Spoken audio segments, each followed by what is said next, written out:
שלום לכם, צופים ומאזינים יקרים. אני רוצה לדבר בתוכנית הזו, וגם בתוכנית הבאה, אנחנו נדבר על חד משמעית, כל מה שחשוב לדעת, על הנושא הזה של OCD, של מחשבות טורדניות, של קביעתיות. כל מה שחשוב כדי לדעת איך זה עובד, וגם איך אפשר לצאת מהדבר הזה. כל זה הולך לקרות בעזרת השם, בתוכניות הבאות. אז בואו נתחיל. מה זה OCD? OCD זה ראשי תיבות של Obsessive Compulsive Disorder. זאת אומרת, הפרעה טורדנית כפייתית.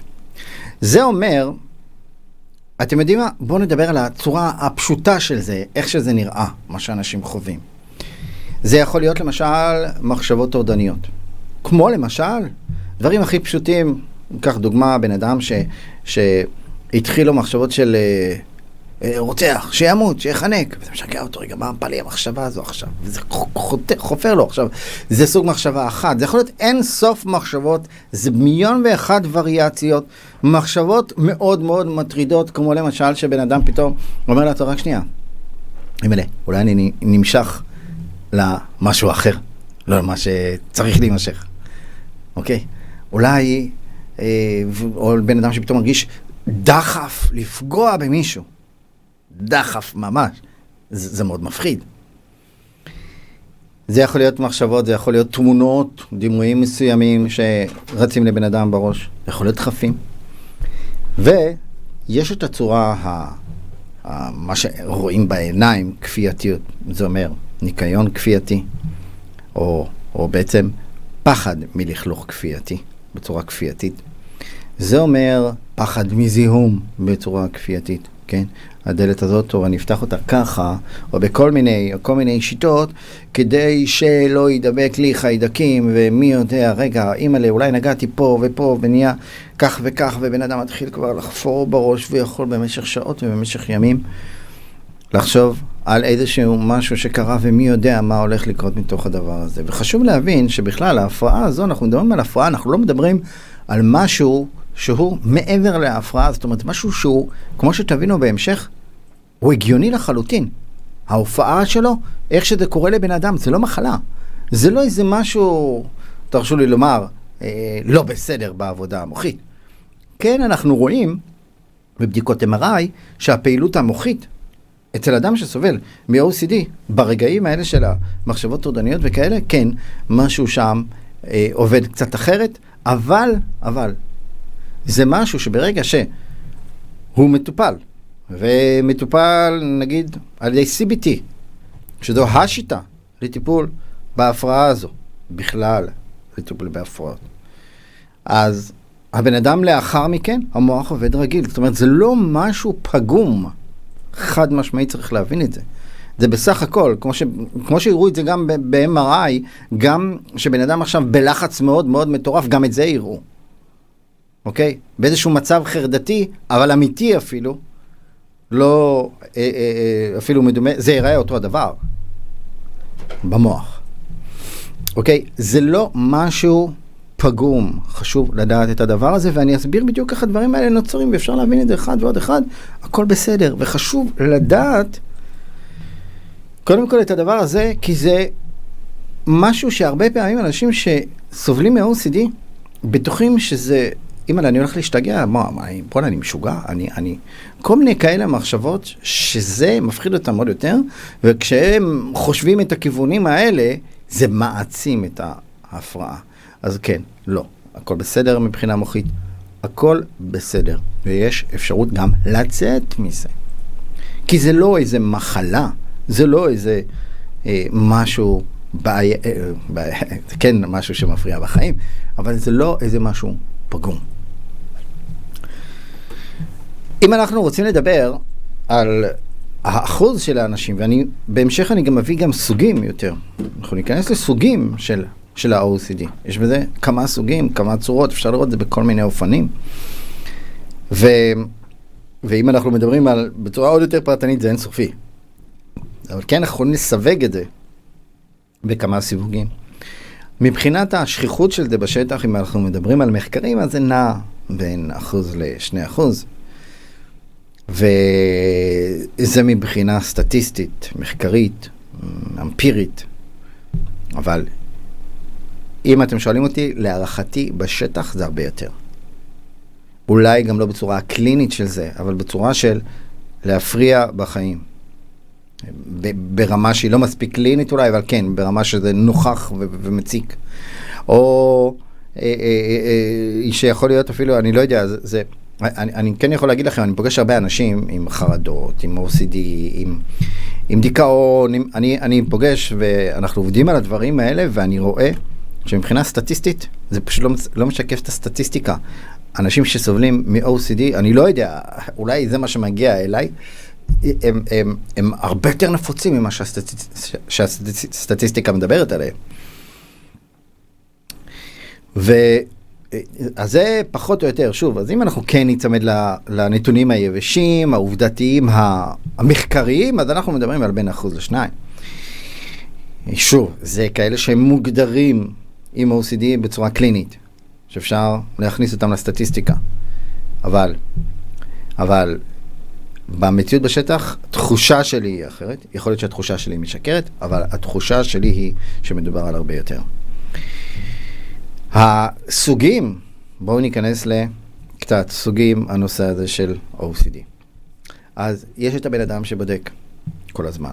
זה יכול להיות אפילו בצורה של, אני אתן לכם דוגמה, יותר מאדם אחד שנתקלתי, שסבל מ-OCD כזה, שהוא נוסע ברכב, והוא עולה על מהמורה, ועוברת לו משהו בראש, אם אני אולי דרסתי מישהו. פגעתי אולי במישהו? וואו, עד נכנס ללחץ. הוא ממשיך לנסוע. אבל פתאום הלחץ הוא כזה מתגבר, הוא אומר לעצמו, אני חייב לבדוק את זה. יש מצב שאני דרסתי מישהו. אימא'לה, רגע, חייב לחזור. ואנשים יכולים לנסוע הרבה קילומטרים, ולעשות פרסה ולחזור ולבדוק. או אפילו להתקשר למשטרה ולוודא שלא היה תאונה במקום כזה וכזה. מתוך המקום הזה של הלחץ והפחד שאולי קרה לי משהו כזה. זה דוגמה אחת של כדי לחזור ולבדוק שהכל בסדר.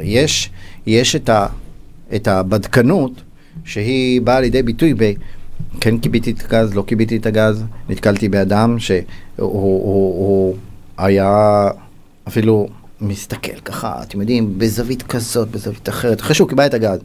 עם כל מיני זוויות כדי לראות אולי איזה אש בלתי נראית, שאולי כן לא קם, הוא לא שם לב, לסגור את זה בצורה יותר חזקה, וכל מיני תקסים כאלה, אוקיי? סגרתי את החלונות, סגרתי את הדלתות, ובדיקות, ובדיקות, ובדיקות, אוקיי?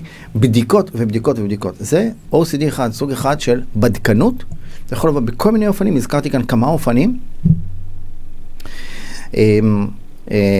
האם הפצע הזה הוא מסוכן או לא מסוכן, ולבדוק, יתרחב, לא יתרחב, וכו'.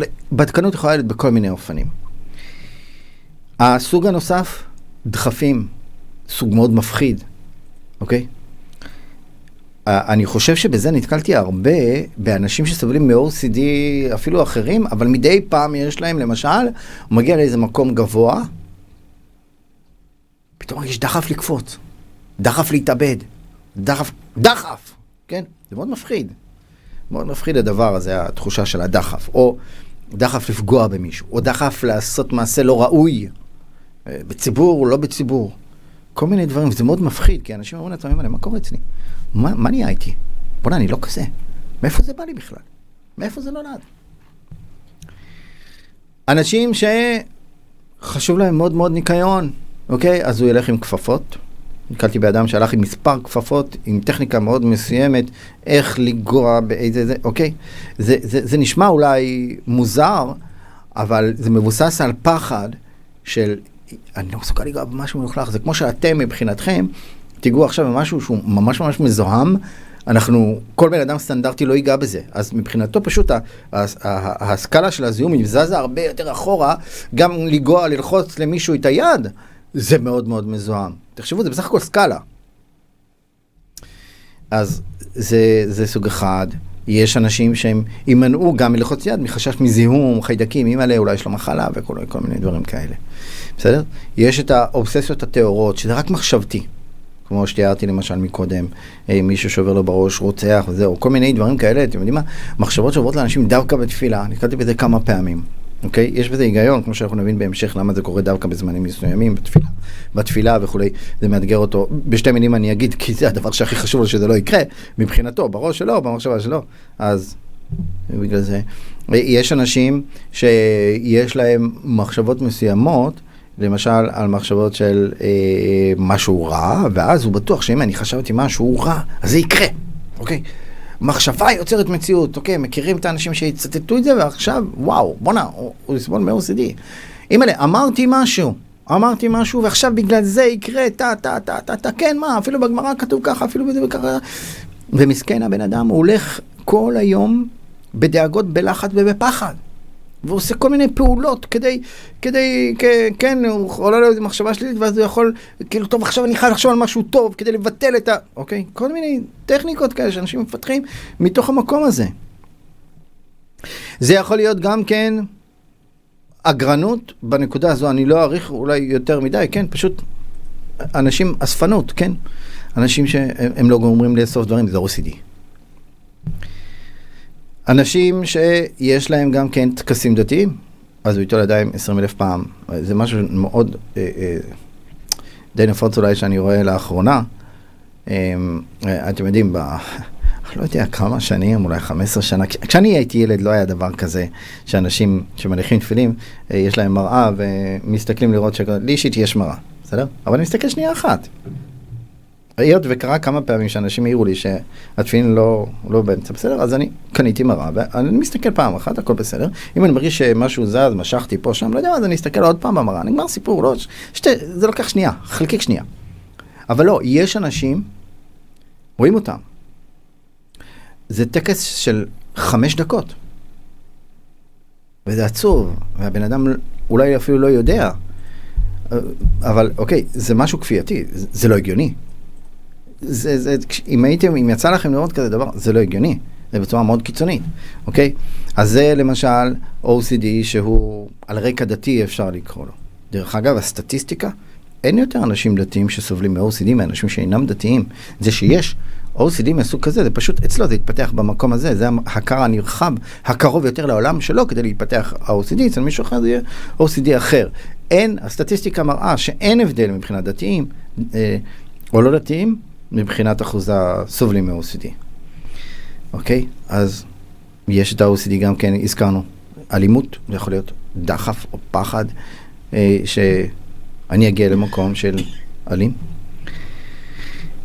בסדר, אלה הם הסוגים של ה-OCD, זה מאוד נרחב וחשוב לדעת, זה אינסופי, והרבה אנשים, לפעמים שהם פונים אליי, והם כאילו אומרים, טוב, אני חייב להגיד לך, זה לא נעים לי, אבל אני חייב להגיד לך, יש לי מחשבה בראש ככה וככה וככה וככה. ואני אומר, אחי, הכל בסדר. זה בסך הכל מחשבה. המחשבה יכולה להיות הכי מעוותת, הכי מגעילה, הכי דוחה, הכי מפחידה, זה לא משנה. הכל בסדר. זה OCD? צריך לדעת את זה, כי לפעמים האדם אומר לעצמו, בונה, זה מחשבה לא ראויה. אוקיי, אני מדבר בלשון עדינה. בסדר? זה מחשבה, ואז הוא עוד יותר בטוח שהבעיה פה היא מי יודע מה. לא. הכל בסדר. המוח שלנו יכול לפתח ולייצר לנו מחשבות הזויות, מגעילות, מה שאתם רוצים. זה מוח. פשוט יש לך מוח אנושי, הכל בסדר. נכון? התפתח מפה OCD, נכון, צריך לדעת איך להגיב לדבר הזה, איך להתנהל עם זה. אבל מבחינת הרעיון, הכל בסדר, שום דבר לא פגום, אתה לא דפוק, אתה לא רשע, הכל בסדר. ה-OCD הרבה פעמים מתפרץ דווקא במצבי לחץ. ואני רוצה להזכיר פה דבר נוסף, שימו לב. OCD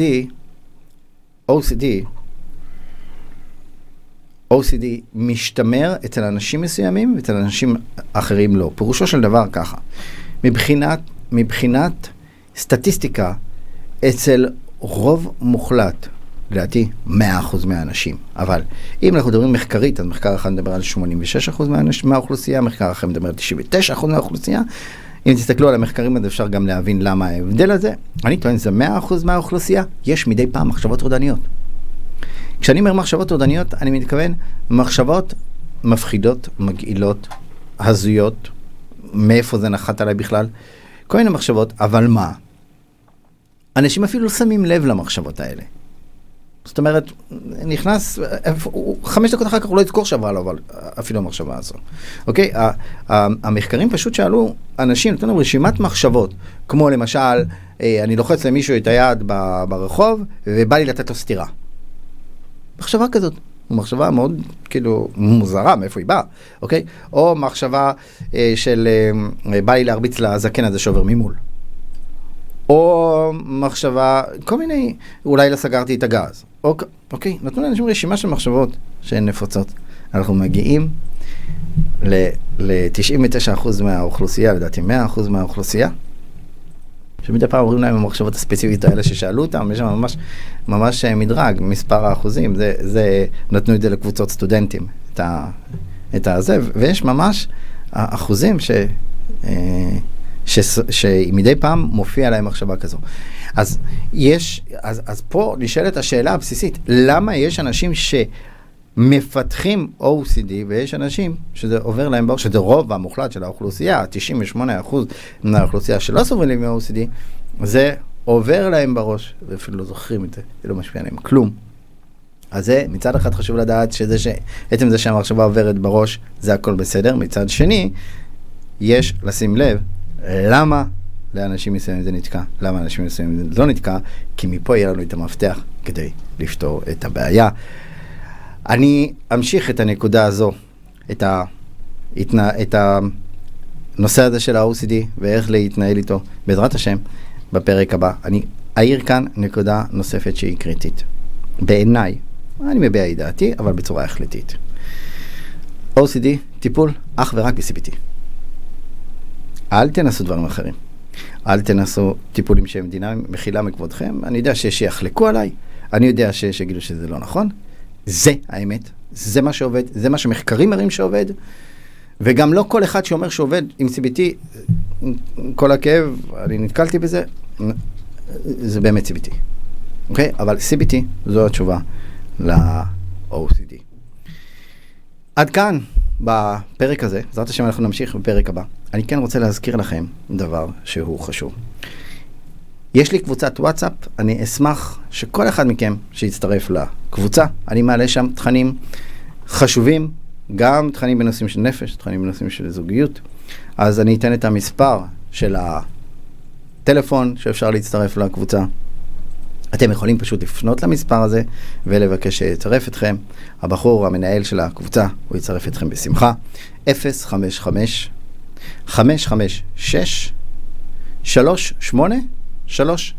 שוב,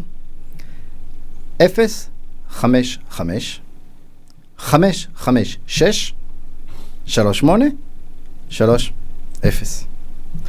אני אשמח שתצטרפו לקבוצה. ובעזרת השם, שיהיה הרבה טוב לכולנו, אנחנו נמשיך בפרק הבא את הנושא הזה של ה-OCD.